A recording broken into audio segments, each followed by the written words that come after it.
Salut YouTube, c'est Cédric-03 Allier.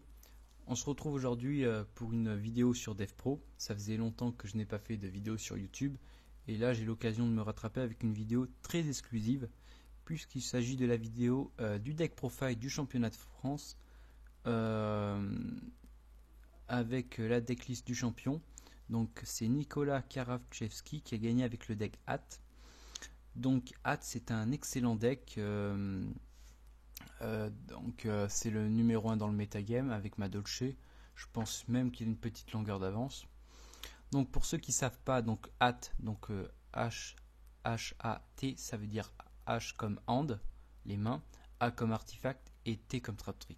Donc ça c'est facile à se rappeler, c'est un peu comme KMP ou des decks comme KMP ou Frog Monarch qui sont un peu multi-archétypes. Voilà, donc on va commencer la decklist, donc voilà. Alors, on va commencer la decklist avec les artefacts. Donc il joue 3 artefacts Maraltash. Donc lui il détruit une carte face recto lorsqu'il est invoqué spécialement, donc avec le sanctuaire des artefacts, donc ce qui permet vraiment de péter très facilement une carte gênante sur le terrain. Le artefact faux. Donc lui ça fait le lock sur le extra deck adverse, donc ça je pense que tout le monde le connaît. Le artefact Bagaltash, donc lui détruit 2 cartes posées, ce qui est assez intéressant puisque le méta joue énormément de cartes MP, donc il est assez pas mal. Donc voilà pour artefact. On va continuer avec les mains, donc 3 mains de feu et 3 mains de glace. Donc pour rappeler leur effet, lorsque la main de feu est détruite par un monstre ou par un effet d'une carte, on détruit un monstre sur le terrain et ensuite on invoque une main de glace depuis le deck. Et la main de glace, lorsqu'elle est détruite, on peut péter une carte magie ou piège sur le terrain et invoquer une main de feu. Donc ça c'est des très bons anti-méta, c'est très fort, c'est joué partout, c'est vraiment très bon. Il y a d'ailleurs en Allemagne un gars qui a fait top 32 avec un Frog Monarch Hand. Donc pour vous dire que ces cartes là sont très jouées.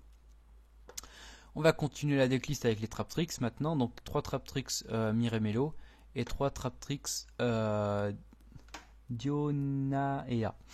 Donc elle fait Dragon des Ruines. Et c'est très bien. Donc voilà pour les monstres. On continue avec les magies. Donc 3 pots de dualité. Un double cyclone, donc lui je pense que tout le monde connaît en effet. Artefact mouvement, non initiation d'artefact, ça fait le typhon du deck.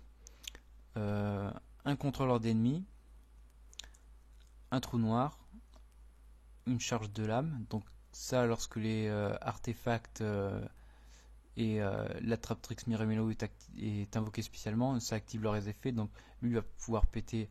Miremelo va pouvoir péter une carte magie piège sur le terrain de l'adversaire, donc elle fait typhon, et les artefacts continuent leur effet.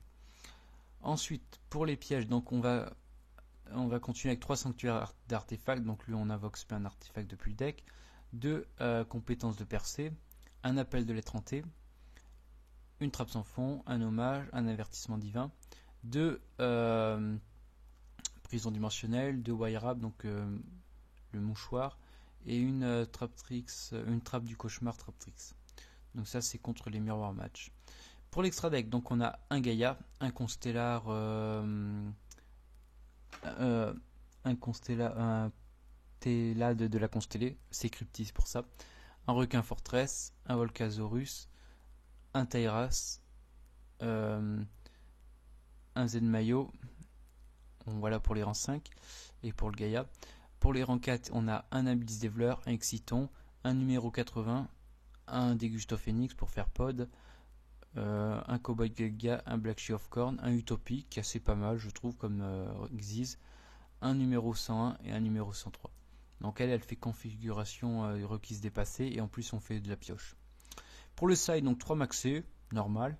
2 Seigneurs de la Suppression. Alors petite parenthèse pour Seigneurs de la Suppression, donc ça c'est une carte très jouée pour le deck contre le deck Gergia, mais aussi qui aura une importance assez forte dans les sides contre le deck Shadows, qui joue beaucoup de monstres sur leur effet flip, donc je pense que Seigneur de la Suppression sera très présent dans les sides. Une Nécrovalée, ça c'est un petit lock. Un cessez-le-feu, c'est pour faire du burn, 3D burn. Une trappe acide, ça je pense que ça doit être contre les Gargas.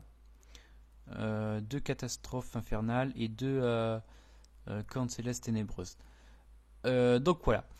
Ah oui, j'ai oublié de préciser le sponsor de ce joueur, c'est Aracard, donc c'est la boutique de jeu. Donc voilà. Que dire d'autre? Oui, alors il y aura le championnat d'Europe, ça à Amsterdam, le 27 juin. Ouais, le 27 jusqu'au 29 juin. Donc voilà, je pense avoir tout dit. Likez ma page Facebook, Cédric Meurant 03 Allier.